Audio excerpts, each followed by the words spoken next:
La qualité des fouilles s'est améliorée ici sur le site de la catastrophe de la falaise de Tchang avec l'entrée en scène de ces deux engins pour substituer les riverains qui jusque-là travaillaient avec des pelles ou des pioches, ce qui a d'ailleurs permis de sortir des décombres plusieurs dépouilles.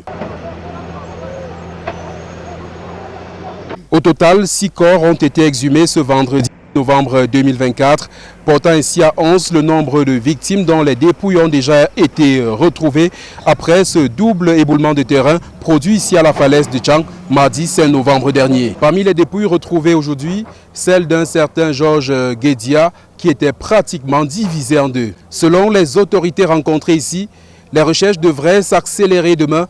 Au four et au moulin, depuis qu'est survenu cet éboulement de terrain, le gouverneur de la région de l'Ouest était encore sur le terrain afin de superviser les fouilles. Le travail que les différentes équipes sont en train de faire est très technique. Ils ont d'abord commencé avec les engins et cela a failli provoquer un troisième éboulement. Et ils se sont arrêtés pour pouvoir travailler avec les main-d'œuvre. Et voilà que le sol est stabilisé.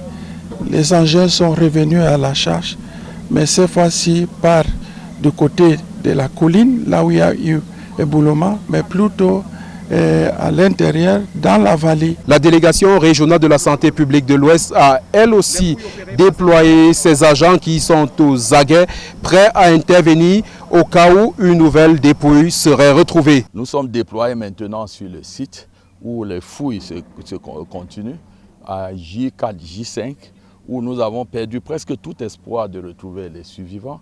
C'est avec tout le matériel de protection, d'équipement de protection individuelle, que nous mettons à la disposition de tous les intervenants qui travaillent dans la fouille, et puis des housses mortuaires pour le transport et la sécurisation des corps à la morgue. Le délégué régional de la santé publique pour l'Ouest déconseille aux riverains d'utiliser l'eau des sources qui serait, selon lui, souillé par les corps en état de putréfaction. Sensibiliser toutes les populations environnantes à l'utilisation des sources d'eau qui risquent d'être contaminées, probablement par des corps en putréfaction.